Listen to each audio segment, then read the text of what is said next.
ஆத்ம நமஸ்தே to all. இந்த tarot ரீடிங்கில் உங்கள் பர்சனுடைய கரண்ட் ஃபீலிங் இப்போ எப்படி இருக்குது, உங்கள் நபர் உங்களை நினைக்கிறாங்களா இல்லையா, இந்த நபர் இந்த ரிலேஷன்ஷிப்பில் என்ன முடிவை எடுக்க போகிறாங்க, இந்த பர்சனுடைய மனசு மாறுமா, திரும்ப பேசுவாங்களா இல்லையா, இதை பற்றியெல்லாம் டீட்டெயில்டாக இந்த ரீடிங்கில் நம்ம தெரிஞ்சுக்க போகிறோம். இந்த கார்டு எனர்ஜி கூட கனெக்ட் ஆகிறதுக்காக யாருக்காக இந்த ரீடிங்கை பார்க்குறீங்களோ அந்த பர்சனை மனசில் நினச்சிட்டு கமெண்டில் அவங்க பேருடைய ஃபஸ்ட்டு லெட்டராக டைப் பண்ணுங்கள். இந்த கார்டு எனர்ஜி கூட கனெக்ட் ஆகிருவீங்க. நம்ம சேனலுக்கு நீங்கள் இதான் ஃபஸ்ட் டைம் வரீங்கன்னா மறக்காமல் சப்ஸ்கிரைப் பண்ணிக்கோங்க. பக்கத்தில் இருக்கக்கூடிய பெல் பட்டனையும் கிளிக் பண்ணிக்கோங்க. அப்போ தான் நான் போடக்கூடிய வீடியோஸ் எல்லாமே உடனுக்குடன் உங்களுக்கு நோட்டிஃபிகேஷனில் வந்துக்கிட்டே இருக்கும். உங்களுக்கு எங்கிட்ட பர்சனலாக கிளாஸஸ் எடுத்துக்கணும் அல்லது உங்களுக்கு பர்சனல் டேரோ ரீடிங் தேவைப்பட்டுச்சுன்னா இன்ஸ்டா அல்லது மெயிலில் காண்டாக்ட் பண்ணுங்கள். டீட்டெயில்ஸ் எல்லாமே உங்களுக்கு வீடியோ ஸ்க்ரீனில் வந்திருக்கும், செக் பண்ணிக்கோங்க. இப்போ இந்த ரீடிங்கில் நம்ம போகலாம். உங்கள் நபருடைய கரண்ட் சிச்சுவேஷனும் சரி, கரண்ட் ஃபீலிங்கும் பார்க்குறப்ப ரொம்பவும் தனிமையாக இருக்காங்க. ஒரு தனிமை உணர்வு அவங்களுக்குள்ளாடியே ஏற்பட்டுடுச்சு.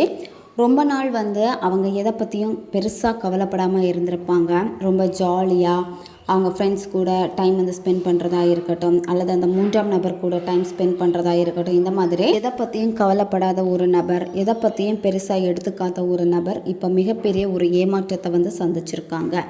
உங்கள் நபருக்கு இப்போ யாருமே பெருசாக ஆதரவு கொடுக்கல. அவங்களுடைய உணர்வுகள் எல்லாம் எப்படி இருக்குன்னா, மனசு ரொம்ப ரொம்ப பாரமாக இருக்குது. அவங்களுடைய மன வலி ஏற்பட்டிருக்கு. சுற்றி இருக்கக்கூடியவங்களை ரொம்ப ரொம்ப இந்த நபர் நம்பியிருக்காங்க. நம்பிக்கையினால் ஒரு ஏமாற்றத்தை இப்போ உங்கள் நபர் சந்திச்சிருக்காங்க. இப்போ மனசளவில் ரொம்பவும் ஒரு பெரிய வலியை சந்திச்சிருக்கிறதுனால உங்ககிட்ட கண்டிப்பாக பேசணும் அப்படின்னு நினைப்பாங்க. சரியா? ஏன் அப்படின்னா உங்கள் நபர் இப்போ மிகப்பெரிய ஒரு துரோகத்தை சந்தித்தனால தான் இப்போ நிறைய விஷயங்கள் அவங்க கற்றுருக்காங்க. அதே மாதிரி இப்போ உங்களுக்கு எப்படி இருக்குன்னா, நீங்கள் இப்போ மற்றவங்க கிட்ட தான் ஆதரவை தேடிக்கிட்டே இருக்கீங்க. அதாவது இந்த ரிலேஷன்ஷிப்பை நம்ம எப்படியாவது எடுத்துக்கணுமே, இந்த நபர் இப்போ எப்படி இருக்காங்க, நல்லா இருக்காங்களா இல்லையா தெரிஞ்சுக்கணும், இந்த ஒரு உணர்வில் தான் நீங்கள் இருக்கீங்க. உங்கள் நபரை நீங்களும் இப்போ அதிகமாக தேட ஆரம்பிச்சிட்டீங்க. அதாவது உங்கள் நபருடைய சிச்சுவேஷன் எதுவுமே சரியில்லை. அது உங்களுக்கு நல்லாவே தெரியுது. சரியில்லாததுனால இப்போ உங்களுக்கு எப்படி இருக்குன்னா, உங்கள் நபருக்கு யாராவது ஒரு ஆதரவை கொடுக்க மாட்டாங்களா, இந்த மாதிரி தான் உங்கள் நபருக்காக தான் இப்போ கூட நீங்கள் திரும்பவும் கஷ்டப்படுறதுக்கு ரெடியாக இருக்கீங்க. இப்போ நீங்கள் உங்கள் நபரை தேடுறதை விட்டுட்டு உங்களை நீங்கள் முதல்ல நேசிங்க. சரியா? முதல்ல உங்கள் சொந்த காலில் நீங்கள் முதல்ல நில்லுங்க. இதுதான் இப்போ நீங்கள் செய்ய வேண்டியது. உங்களை நீங்களே கவனித்து கொள்ளுங்க. சரியா? ஏன்னா உங்களுக்கு காயங்கள் அதிகமாக இருக்குது. இப்போ மற்றவங்க கிட்ட நீங்கள் ஆறுதல் தேடாதீங்க. நீங்களே உங்களுக்கு ஆறுதலாக முதல்ல நீங்கள் மாறுங்க. சரியா? இந்த நபரை நினைக்கிறப்ப எல்லாமே கடந்த காலத்தில் ஏற்பட்ட இழப்புகள் தான் உங்களுக்கு ஞாபகம் வருது. அதாவது இவங்களை விட்டு நீங்கள் ஒரு கணம் கூட பிரிஞ்சிருக்க மாட்டீங்க. ஆனால் இந்த நபர் உங்கள் வாழ்க்கையில் இல்லை அப்படின்னு ஆனதுக்கப்புறமா அந்த இழப்பை உங்களால் இன்னுமே ஏற்றுக்கொள்ள முடியாமல் இருக்குது. நீங்களும் மிகப்பெரிய ஒரு ஏமாற்றத்தை இந்த காதலில் சந்திச்சிருக்கீங்க. அதே மாதிரி இந்த நபர் என்னை அவாய்ட் பண்ணிட்டாங்களே, என்ன வேணான்னு சொல்லிட்டாங்களே, என்னை இப்படி வெறுத்துட்டாங்களே, இந்த ஒரு உணர்வு தான் உங்களை பலவீனப்படுத்திக்கிட்டே இருக்குது. சரியா? இப்போ நீங்கள் திரும்ப திரும்ப திரும்ப பலவீனப்பட்டுக்கிட்டே இருக்கக்கூடாது. முதல்ல உங்களை நீங்கள் மாற்றிக்கோங்க. சரியா? ஏன் இந்த ரிலேஷன்ஷிப் இந்த நிலைமைக்கு ஆச்சு, ஏன் இப்படி எல்லாமே காலவாரி விட்டுடுச்சு, இந்த மாதிரி தான் உங்களுக்கு அடிக்கடி தோணிக்கிட்டே இருக்குது. இந்த நபருடைய காதலுக்காகவும் அந்த பாசத்துக்காகவும் நீங்கள் ரொம்ப ரொம்ப காத்திருக்கீங்க. அதாவது இந்த நபர் திரும்ப வந்தால் ஏற்றுக்கக்கூடிய ஒரு நிலையில் தான் நீங்கள் இருக்கீங்க. சரியா? ரொம்பவே வெயிட் பண்ணிக்கிட்டே இருக்கீங்க. வெயிட் பண்ணிக்கிட்டே இருக்க உங்களை சுற்றி இருக்கக்கூடிய விஷயங்கள் எல்லாத்தையுமே கவனிக்காமல் நீங்கள் விட்டுட்டீங்க. உங்கள் நபர் உங்களை தனியாக விட்டுட்டாங்க. அந்த ஒரு கோபம், சாபம் எல்லாமே உங்களுக்கு இருக்குது. அதே மாதிரி நீங்களும் மனசளவில் மிகப்பெரிய ஒரு துரோகம், ஏமாற்றம் நடந்தனால இந்த நபருக்கும் கூட இதே மாதிரி நடக்கணும், இதே மாதிரியான ஒரு வலியை அவங்களும் சந்திக்கணும் அப்படின்னு நீங்கள் அவ்வளோ மனம் வருந்திருக்கீங்க. அதே மாதிரி தான் இப்போ அவங்க அதே மாதிரியான ஒரு தனிமை, பிரிவு, ஏமாற்றம் இதெல்லாமே இப்போ உங்கள் பர்சன் சந்திச்சிருக்காங்க. இப்போ நீங்கள் உங்களுடைய புதிய பாதையில் பயணிக்கணும். சரியா? இப்போ உங்களை தனியாக விட்டுட்டாங்க. அந்த ஒரு கோபம் கூட உங்கள் நபர் மேலே இருக்குது. இருந்தாலுமே நீங்கள் உங்களுடைய பலத்தை தான் இப்போ நீங்கள் பார்க்கணும். சரியா?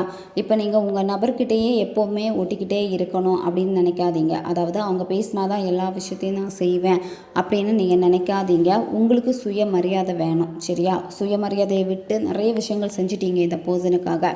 ஆனால் இப்போ நீங்கள் உங்களுடைய சுயமரியாதையை நீங்கள் பார்த்துக்கொள்ளுங்க. உங்களுடைய சொந்த முயற்சியிலையும் கடின உழைப்பிலையும் மட்டுமே நீங்கள் வந்து இப்போ கவனம் செலுத்தணும். ஏன்னா அது உங்களை நிச்சயமாக உங்கள் வாழ்க்கையில் வெற்றியை வந்து கொடுக்கும். இந்த பர்சனை நினச்சி நீங்கள் அழுதது எல்லாமே போதும், சரியா? ஏன்னா இப்போ உங்கள் நபர் வந்து எப்படி இருக்காங்கன்னா ஒரு அனாதை மாதிரி ஃபீல் பண்ணுறாங்க. அதாவது உங்களுக்கு செய்த துரோகத்தை நினச்சி ரொம்ப ரொம்ப வருத்தப்படுறாங்க. அவங்களுக்குள்ளாடியே வந்து அவ்வளோ வலிகள் வச்சுருக்கு. அதே மாதிரி இந்த காதலில் வந்து நீங்கள் ஒரு வாய்ப்பு கேட்டும் உங்கள் நபர் கொடுக்காம இருந்திருப்பாங்க. பிரபஞ்சத்துக்கிட்ட ஒரு வாய்ப்பு நீங்கள் கேட்டிருக்கீங்க. அதே மாதிரி பிரபஞ்சம் உங்கள் காதலுக்காக ஒரு வாய்ப்பையும் வந்து கொடுத்துருக்காங்க, சரியா? நீங்கள் பிரபஞ்சத்தை மட்டும் கணக்கே போடாதீங்க. தப்பான கண்ணோட்டங்கள் இதெல்லாமே பிரபஞ்சத்துக்கு மேலே உங்களுக்கு இருக்குது. ஆனால் பிரபஞ்சம் வந்து உங்களை ரொம்ப கவனிச்சுக்கிட்டே இருக்காங்க. உங்களுடைய ஒவ்வொரு செயல்முறைகள் எப்படி இருக்குது அப்படின்னு. இந்த நபருடைய அன்புக்காக தான் இப்போ நீங்கள் ரொம்ப ரொம்ப ஏங்குறத முதல்ல நிறுத்துங்க, சரியா? இப்போ வந்து நீங்கள் ஸ்பிரிச்சுவல் ரிலேட்டடாக ரொம்ப ரொம்ப கனெக்டடாக இருக்கணும். அதாவது கோயிலுக்கு போங்க, நல்லா தியானம் பண்ணுங்க. உங்களுடைய பலத்தை தான் இப்போ நீங்கள் நம்பணும். இப்போ நீங்கள் தனிமையில் இருந்தால் கூட உங்களுக்கு பிரபஞ்சம் துணையாக வந்து இருக்காங்க, சரியா? இழந்ததை எல்லாத்தையுமே மறுபடியும் உங்களால் வந்து உருவாக்க முடியும். உங்கள் ஆழ் மனதில் இருக்கக்கூடிய தேவையில்லாத பயத்தை தூக்கி போட்டுருங்க, சரியா? முழுமையான அன்புக்கு வந்து நீங்கள் தகுதியான ஒரு நபர் அப்படின்னு உங்களுக்குள்ளாடியே நீங்கள் எப்போவுமே சொல்லுங்கள். ஏன்னா இப்போ வந்து உங்களுக்கு அந்த உண்மையான அன்பு கிடைக்கல. அதனால தான் உங்களுக்கும் ஏக்கங்கள் அதிகமாகி இப்போ என்ன எதுலேயுமே பெருசாக நம்பிக்கை இல்லாத ஒரு உணர்வில் நீங்கள் இருக்கீங்க. நீங்கள் மாறணும் அப்படின்னா உங்களுக்குள்ளாடியே உங்களை முதல்ல நீங்கள் நம்புங்க. இப்போ நீங்கள் உங்களுடைய உள்ளுணர்வை மட்டும்தான் நீங்கள் நம்பணும், சரியா? உங்களுடைய மனசாட்சிக்கு எது சரின்னு படுதோ அதை நீங்கள் பண்ணுங்கள். அதுக்கு எதிராக எதுவுமே நீங்கள் பண்ணாதீங்க, சரியா?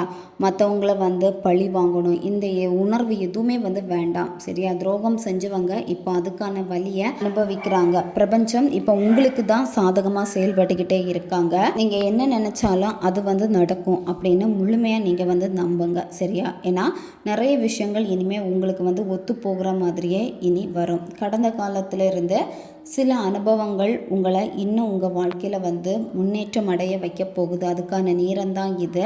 உங்களுடைய கவலைகளை எல்லாம் தூக்கி போட்டுருங்க, பயங்களை எல்லாம் தூக்கி போட்டுருங்க. இப்போ நீங்கள் ரொம்ப பொறுமையாக இருக்கணும், அமைதியாக தான் இருக்கணும், சரியா? இப்போ நீங்கள் உங்கள் வாழ்க்கையில் சரியான பாதையில் தான் நீங்கள் போகிறீங்க. அதை நீங்கள் முழுமையாக நம்பி ஒவ்வொரு ஸ்டெப்புமே உங்கள் லைஃப்பில் நீங்கள் முதல்ல எடுத்து வைங்க, சரியா? உங்கள் நபர் வந்து அவங்களுடைய கடந்த காலத்தை எல்லாமே வந்து இப்போ நினச்சி பார்க்குறாங்க. அவங்க மிகப்பெரிய ஒரு ஏமாற்றத்தை அனுபவிச்சிருக்காங்க. அதாவது மற்றவங்களுக்கு காசு கொடுத்து ஏமாற்றியிருப்பாங்க. அதே மாதிரி காதலில் மிகப்பெரிய துரோகத்தை வந்து சந்திச்சிருக்காங்க. உங்களை துரோகம் பண்ணிட்டு போனனால இந்த மாதிரியான சில இழப்புகள் உங்கள் நபருடைய வாழ்க்கையில் நடந்திருக்கு. அது எதுவுமே இனிமேல் என் லைஃப்பில் வேணாம் அப்படின்னு உங்கள் நபர் வந்து ஒதுங்கி இருக்கிறாங்க. மறுபடியும் கண்டிப்பாக உங்கள் நபருடைய மனசு எல்லாமே அமைதியாகி முழு மனசோட இந்த நபர் வந்து உங்களை தேடி வருவாங்க. இப்போ உங்களுடைய வாழ்க்கையை வந்து இந்த நபர் இல்லாததுனால ஒரு இருட்டு மாதிரி உங்களுக்கு ஆயிருக்கும். இனிமேல் உங்கள் நபர் மற்றவங்களுடைய பேச்சை வந்து கேட்கவே மாட்டாங்க. அவங்களுடைய உள்ளுணர்வு என்ன சொல்லுதோ அதை தான் வந்து கேட்பாங்க. அவங்களுடைய அனுபவத்தின்படி அவங்க இனிமேல் செயல்பட போகிறாங்க. அதாவது நிறைய வழிகள் அதே மாதிரி நிறைய பாடங்களை வந்து அவங்களுடைய வாழ்க்கையில் அவங்க பார்த்துட்டாங்க, கற்றுட்டாங்க. மற்றவங்க இனி என்ன சொன்னாலும் உங்கள் நபர் வந்து கேட்க போகிறதில்ல. அதே மாதிரி அந்த 3ஆம் நபர் திரும்ப ரீயூனியன் வேணும்னு வந்து கேட்டால் கூட உங்கள் நபர் இனிமேல் பேச போகிறது கிடையாது. ஏன்னா உங்கள் நபர் வந்து இனிமேல் எந்த ஒரு விஷயத்துலையும் அவசர முடிவுகளை வந்து எடுக்கவே மாட்டாங்க. அதே மாதிரி உங்கள் நபர் இனிமேல் வந்து ரொம்ப ரொம்ப சிந்திப்பாங்க உட்காந்துட்டு. ஏன்னா உங்கள் நபருடைய அமைதியில் வந்து நிறைய அர்த்தங்கள் வந்து இருக்குது. இப்போ உங்களுடைய ரிலேஷன்ஷிப்பில் என்ன சிச்சுவேஷனாக இருந்தாலும் சரி, எதிர்த்து எதுவுமே நீங்கள் பண்ணாதீங்க. நீங்கள் தான் ரொம்ப ரொம்ப நிதானமாக இப்போ இருக்கணும், சரியா? உங்களுடைய நிதானத்துலேயும் அமைதியிலையும் தான் உங்களுக்கான சக்ஸஸ் இனிமேல் வரப்போகுது. அதே மாதிரி மற்றவங்கக்கிட்ட எல்லாம் உங்களை நிரூபிக்க வேண்டிய அவசியமே கிடையாது. அந்த 3ஆம் நபர்கிட்டையும் சரி, உங்கள் நபர்கிட்டையும் சரி, உங்களை சுற்றி இருக்கக்கூடியவங்கக்கிட்டையும் சரி, உங்களை நிரூபிக்க வேண்டிய அவசியமே கிடையாது.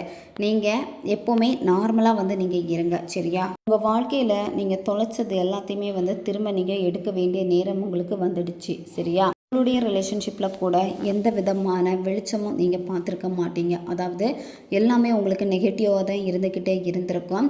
இது எல்லாமே வந்து உங்கள் லைஃப்பில் நடக்க வேண்டியதாக தான் இருந்திருக்கு, சரியா? கர்ம வினைப்படி நடக்க வேண்டியதாக இருந்திருக்கு. நீங்கள் எவ்வளோ வலி வேதனைகளை அனுபவிச்சிங்களோ அது எல்லாமே இப்போ மாற ஆரம்பிச்சிடுச்சு. எல்லாமே உங்கள் வாழ்க்கையில் வந்து திரும்ப உங்களுக்கு கிடைக்க போகுது. நீங்கள் இழந்த வேலையாக இருக்கட்டும், இடையில விட்டுட்டு போன ஒரு தொழிலாக இருக்கட்டும், ரிலேஷன்ஷிப்பாக இருக்கட்டும், இதே மாதிரியான சில விஷயங்கள் உங்கள் லைஃப்பில் வந்து திரும்ப உங்களுக்கு கிடைக்க போகுது. இப்போ உங்களுடைய சக்தியை தான் நீங்கள் வந்து நம்பணும். சரியா? எவ்வளோக்கு எவ்வளோ உங்கள் மேலே உங்களுக்கு நம்பிக்கை வளருதோ அந்த அளவுக்கு நீங்கள் உங்கள் வாழ்க்கையில் பிடிச்ச விஷயங்கள் எல்லாத்தையுமே வந்து ஈர்க்க போகிறீங்க. ரொம்ப நாளாகவே உங்கள் நபர்கிட்ட இருந்து ஒரு கால் வராதா, ஒரு மெசேஜ் வராதான்னு எதிர்பார்த்துக்கிட்டே இருந்திருப்பீங்க. அதே மாதிரி உங்களுக்கு தேவையான செய்தி நிச்சயமாக அந்த நபர்கிட்ட இருந்து உங்களுக்கு வந்து சேரும். சரியா? இந்த நபர் உங்ககிட்ட நிறைய விஷயங்கள் வந்து எதிர்பார்க்குறாங்க. அதாவது கடந்த காலத்தில் வந்து நீங்களும் நிறைய மிஸ்டேக் இந்த ரிலேஷன்ஷிப்பில் பண்ணியிருக்கீங்க. அந்த தப்பெல்லாமே வந்து நீங்கள் உணரணும். அதுதான் அவங்கள வந்து நினைக்கிறது. அதே மாதிரி நீங்கள் வந்து இந்த ரிலேஷன்ஷிப்பில் கஷ்டப்படுறப்போ நீங்கள் என்னென்ன மிஸ்டேக் பண்ணீங்களோ அதெல்லாம் மாற்றிக்கிட்டு அதை நீங்கள் மறக்காமல் அது ஒரு பாடமாக நீங்கள் எடுத்துகிட்டு உங்களுடைய இப்போ இருக்கக்கூடிய சிச்சுவேஷனில் வந்து அதுக்கேற்ற மாதிரி நீங்கள் நடந்துக்கோங்க. சரியா? அதாவது உங்களை வந்து நீங்கள் மாற்றிக்கோங்க. என்னென்ன விஷயங்களில் வந்து உங்களை மாற்றிக்க வேண்டியது இருக்கோ நீங்கள் உங்களை மாற்றுங்க. ரொம்பவும் குழப்பமாக வந்து நீங்கள் இருக்கீங்க. இந்த நபர் வருவாங்களா இல்லையா, ஏன் இவங்க இப்படி பண்ணாங்க அப்படின்னு ஒரு குழப்பம் வந்து தெரியுது உங்ககிட்ட. அதே மாதிரி நீங்களும் வந்து அவசரப்பட்டு சில முடிவுகள் வந்து எடுத்துக்கிட்டே தான் இருக்கீங்க. இப்போதைக்கு எந்த ஒரு விஷயத்துக்கும் வந்து நீங்கள் அவசரப்படவே கூடாது. சரியா? ஏன்னா டைம் வந்து உங்களுக்கு ஏற்ற டைம் தான் இப்போ. அதனால் நீங்கள் அவசரப்படக்கூடாது. உங்களுக்கு பயம் அதிகமாக இருக்குது. முதல்ல உங்கள் மன வலிமையை வந்து முதல்ல நீங்கள் கொண்டு வாங்க. உங்களை நீங்கள் ஸ்ட்ராங் பண்ணிக்கோங்க. ஸ்ட்ராங் பண்ணுறப்போ வந்து சரியான நேரத்தில் எல்லாமே நல்லதாக உங்களுக்கு நடக்கும். உங்கள் நபர் வந்து கண்டிப்பாக அவங்களுடைய வாழ்க்கையில் முக்கியமான ஒரு முடிவை வந்து எடுக்க போகிறாங்க. சரியா? தனிமையில் இருந்தால் கூட அதிகமாக யோசித்து அவங்க வந்து ஒரு முடிவை எடுப்பாங்க. உங்கள் நபர் வந்து முன்னாடியெல்லாம் ரொம்ப குழம்பிக்கிட்டே இருந்திருப்பாங்க. அதாவது 3ஆம் நபரா நீங்களா இந்த மாதிரி குழம்பிக்கிட்டே இருப்பாங்க. அதே மாதிரி உங்களுக்கு வந்து கமிட்மெண்ட்ஸும் கொடுத்துருக்க மாட்டாங்க. உங்களுக்கு துரோகம் பண்ணுற மாதிரி அவங்களுடைய மனதில் உறுத்தல்கள் வந்து இருந்திருக்கு. ஒதுங்கி ஒதுங்கி இருந்திருக்காங்க. ஆனால் இப்போ வந்து எல்லாமே கிளியர் ஆகிடுச்சு. சரி? ஏன்னா உங்கள் நபர் வந்து இப்போ கரண்டாக எந்த ரிலேஷன்ஷிப்லேயும் வந்து கிடையாது. உங்கள் பர்சன் இப்போ அவங்க வந்து அதிகமாக வந்து சிந்திக்கிறாங்க. சரியா? அதே மாதிரி அவங்களுடைய வாழ்க்கை பயணத்தில் வந்து அவங்க தெளிவாக யோசித்து அவங்களுடைய எதிர்காலத்தை நல்லதாக மாற்றணும் அப்படின்னு தான் அவங்க வந்து நினைக்கிறாங்க. ஒவ்வொருத்தருடைய பாதையும் வந்து நிறைய அனுபவங்கள். உங்களுடைய பாதையிலையும் சரி, உங்கள் பர்சனுடைய லைஃப்லேயும் அவங்களுடைய பாதையிலையும் சரி நிறைய அனுபவங்கள். சரி? அதே மாதிரி நிறைய சவால்களையும் நீங்கள் பார்த்துருக்கீங்க. உங்கள் நபரும் அதே மாதிரி பார்த்துருக்காங்க. இந்த ரிலேஷன்ஷிப் வந்து உங்களை அதிகமாக வந்து குழப்பமடைய வச்சுட்டே இருந்திருக்கும். அதே மாதிரி எல்லா விஷயத்துக்கும் உங்களை அவசரப்பட வச்சுக்கிட்டே இருந்திருக்கும். சரியா? உங்களை முதல்ல வந்து நீங்கள் நார்மல் பண்ணிக்கோங்க. அதாவது உங்களை நீங்கள் நிதானமாக வச்சுக்கோங்க. அப்போ உங்களுக்கான தெளிவான பாதையை வந்து உங்களால் பார்க்க முடியும்.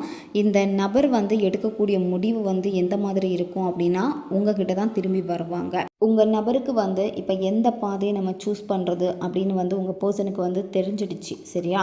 உங்களை ரொம்பவும் குழப்பமடைய வச்சுக்கிட்டே இருந்திருப்பாங்க. ஆனால் இப்போ வந்து உங்கள் காதலில் உங்களுக்கான வெளிச்சம் வந்துடுச்சு. உங்களுடைய வாழ்க்கையில் எல்லாத்தையுமே நீங்கள் மேலோட்டமாக வந்து பார்க்காதீங்க. சரியா? பார்க்கக்கூடிய எல்லா விஷயங்களும் வந்து சரின்னு சொல்ல முடியாது. எல்லா விஷயங்களையும் வந்து தவறுன்னு சொல்ல முடியாது. அதுக்கு பின்னாடி இருக்கக்கூடிய உண்மையை முதல்ல வந்து நீங்கள் புரிஞ்சுக்கிறதுக்கு ட்ரை பண்ணுங்கள். இப்போ நீங்கள் வந்து அதிகமாக மெடிடேஷன் பண்ணணும், மூச்சு பயிற்சி பண்ணுங்கள், அல்லது யோகா இந்த மாதிரிலாம் நீங்கள் பண்ணுங்கள். அது உங்களை வந்து மன அழுத்தத்தில் இருந்து வெளியே கொண்டு வரும். தெளிவாக உங்களை வந்து சிந்திக்க வைக்கும். இப்போ உங்களுடைய உடல் ஆரோக்கியத்தில் வந்து நீங்கள் கவனம் செலுத்தணும். தேவையான நல்ல ஊட்டச்சத்துள்ள உணவுகளை வந்து நீங்கள் சாப்பிடுங்க. நிறைய தண்ணி குடிங்க. உங்கள் லைஃப்பில் ஏன் இதெல்லாம் நடந்து அப்படின்னு ரொம்ப நாளாகவே ஒரு தேடல் இருக்குது. அதே மாதிரி உங்கள் நபருக்கும் இப்போ நடந்து முடிஞ்ச சில விஷயங்கள் எல்லாமே, அதாவது அவங்க வாழ்க்கையில் மிகப்பெரிய ஒரு அடியை வந்து சந்திச்சிருக்காங்க. ஏன் இப்படி நடந்து அப்படின்னு அவங்க அது ரிலேட்டடாக ரொம்பவும் செக் பண்ணிக்கிட்டு தான் இப்போவும் உங்கள் நபர் வந்து இருக்காங்க. உங்கள் நபர் வந்து ஒரு உண்மையை வந்து உணர்ந்துட்டாங்க. உங்களுக்கு செய்த துரோகத்தினால தான் அவங்களுடைய மன அமைதி இப்போ வந்து போயிருக்கு அப்படின்னு நிச்சயமாக அதை உங்ககிட்ட சொல்லி உங்ககிட்ட மன்னிப்பு கேட்பாங்க. நீங்கள் யார் மேலேயும் பழிய போட வேண்டிய அவசியமே வந்து கிடையாது. சரியா? ஏன்னா எல்லாமே வந்து உங்களுக்கு நடக்க வேண்டியதாக இருந்திருக்கு. அதுதான் இந்த மாதிரி நடந்திருக்கு. அதனால் ஒருத்தருக்கு ஒருத்தர் குறை சொல்கிறது வந்து தேவையில்லாத ஒன்று. இப்போ நீங்கள் செய்ய வேண்டியது எல்லாமே உங்கள் மன அமைதியை முதல்ல நீங்கள் கொண்டு வந்து இப்போ இருக்கக்கூடிய நிகழ்காலத்தில் உங்களுடைய கவனத்தை வந்து நீங்கள் செலுத்துங்க. பழைய விஷயங்களை வந்து விட்டுருங்க. ஏன் அந்த மாதிரி நடந்துச்சு, எதுக்காக இந்த மாதிரியெல்லாம் நான் கஷ்டப்பட்டேன், இந்த ஒரு வலி உங்களுக்குள்ளாடி திரும்ப திரும்ப திரும்ப கேள்வியாக வந்துக்கிட்டே இருக்குது. அதெல்லாம் மாற்றிக்கிட்டு எல்லாமே வந்து நடக்கிறது நன்மைக்கு தான், எல்லாமே வந்து நடக்க வேண்டியதாக இருந்திருக்கு அப்படின்னு எடுத்துக்கிட்டு இனிமே எப்படி மாற்றி அமைக்கலாம் அதை மட்டும் நீங்கள் யோசித்தாலே போதும். எல்லாமே வந்து மாறும். சரியா? ஏன்னா உங்கள் பர்சனுடைய மனசு மாற ஆரம்பிச்சிடுச்சு. கொஞ்சம் அவங்களுக்கு டைம் வந்து தேவைப்படுது. நீங்கள் அதுக்கான டைமை வந்து உங்கள் நபருக்கு வந்து கொடுங்க. நீங்கள் நோ கான்டாக்ட்லேயே இருங்க. இப்போ உங்களுக்கு நேரம் வந்து சரியாக இருக்குது. இதில் சொன்ன சில விஷயங்களையும் வந்து நீங்கள் ஃபாலோ பண்ணுங்கள். உங்களுடைய ரிலேஷன்ஷிப்லேயும் சரி, உங்களுடைய வாழ்க்கையிலையும் சரி, மிராக்கிள் நடக்கணும், சடனாக ஒரு மேஜிக் நடக்கணும் அப்படின்னா இந்த ஸ்விட்ச் வேர்டை வந்து நீங்கள் கண்டினியூவாக ஃபாலோ பண்ணிக்கிட்டே வாங்க. இந்த ஸ்விட்ச் வேர்டை வந்து 21 நாட்கள் வந்து நீங்கள் சொல்லணும். சொல்ல பிடிக்கும்னா சொல்லுங்கள், அல்லது எழுத பிடிக்கும்னா நீங்கள் வந்து எழுதுங்க. இந்த ஸ்விட்ச் வேர்டை வந்து எந்த டைமில் வேணும்னாலும் நீங்கள் சொல்லலாம். ஒரு நாளைக்கு குறைஞ்சது நீங்கள் 10 நிமிஷமாச்சும் நீங்கள் சொல்லணும். சரியா? அதே மாதிரி பெண்கள் தீட்டு சமயத்தில் இதை செய்யலாம். நீங்கள் நான்வெஜ் சாப்பிட்டுட்டும் இந்த ஸ்விட்ச் வேர்டை வந்து சொல்லலாம். சரியா? எந்த விதமான பூஜை முறைகள் எதுவுமே வந்து இதுக்கு கிடையாது. நீங்கள் மனசில் என்ன நடக்கணும்னு நினைக்கிறீங்களோ அந்த விஷயம் நடந்த மாதிரியே அதை வந்து ஹாப்பியாக விஷுவலைசேஷன் பண்ணிக்கிட்டு இந்த ஸ்விட்ச் வேர்டை வந்து நீங்கள் சொல்லணும். ஸ்விட்ச் வேர்டு வந்து இங்கிலீஷ் வேர்டில் தான் இருக்கும். எல்லாமே சிங்கிள் வார்த்தையில் தான் வரும். Divine magic begin now. Divine magic begin now. Divine magic begin now. இதுதான் ஸ்விட்ச் வேர்டு. இந்த ஸ்விட்ச் வேர்டை தான் வந்து ரிப்பீட்டடாக சொல்லணும். உங்களுக்கு என்ன விஷயம் நடக்கணுமோ அந்த விஷயம் நடந்து முடிஞ்சிடுச்சு அப்படின்னு மனசில் ஹாப்பியாக அதை நினச்சிக்கிட்டே இந்த ஸ்விட்ச் வேர்டை வந்து நீங்கள் சொல்லணும். நீங்கள் ரிலேஷன்ஷிப்புக்கு மட்டும் கிடையாது, ஜாபு, பணத்தை ஈர்க்கிறதுக்காக, அதே மாதிரி உங்களுக்கு எல்லாமே வந்து லக்கி டேவாக வந்து அமையணும். அதே மாதிரி நீங்கள் பாசிட்டிவாக இருக்கணும்னு நினைக்கிறீங்க. இப்போ ஏதாவது ஒரு வேலை விஷயமா வெளியே போகிறீங்க அப்படின்னா இந்த ஸ்விட்ச் வேர்டை சொல்லிட்டு போங்க. இப்போ நீங்கள் ரொம்ப பயத்தில் இருக்கீங்க, மனசு வந்து குழப்பிக்கிட்டே இருக்கீங்க அப்படின்னா அப்போ இந்த ஸ்விட்ச் வேர்டை சொல்லுங்கள். இந்த மாதிரி உங்களுக்கு என்ன தேவைகள் இருக்கோ அந்த இடத்துல இந்த ஸ்விட்ச் வேர்டை நீங்கள் கண்டினியூவாக ரிப்பீட்டடாக சொல்லுங்கள். நிச்சயமாக இந்த ஸ்விட்ச் வேர்டு உங்களுக்கு கை கொடுக்கும். உங்களுடைய ரிலேஷன்ஷிப்பில் இருக்கக்கூடிய பிரச்சனைகள் எல்லாமே மாறும். உங்கள் வாழ்க்கையில் இருக்கக்கூடிய தடைகள் எல்லாமே மாறும். உங்ககிட்ட முகம் கொடுத்து பேசாத நபர்கள் எல்லாமே உங்களை தேடி வந்து பேசுவாங்க. இந்த மாதிரியான நிறைய விஷயங்கள் வந்து மிராக்கிள் மாதிரி உங்களுக்கு நடக்கும். முழு மனசோட நம்பிக்கை வச்சு நீங்கள் செஞ்சீங்கன்னா 100% இந்த ஸ்விட்ச் வேர்டுடைய ரிசல்ட்டை வந்து நீங்கள் பார்க்க முடியும். தேவைப்படுறவங்க பயன்படுத்திக்கோங்க. ஓகே காய்ஸ், இப்போ நம்ம பார்த்தது ஜென்ரல் ரீடிங் தான். பொருந்தக்கூடிய விஷயங்களை மட்டும் எடுத்துக்கோங்க, மற்றதை விட்டுருங்க. உங்களுக்கு பர்சனல் டேரோ கார்ட் ரீடிங் தேவைப்பட்டுச்சுன்னா இன்ஸ்டா அல்லது மெயிலில் காண்டாக்ட் பண்ணுங்கள். அடுத்து ஒரு வீடியோ பதிவில் சந்திக்கலாம். நன்றி.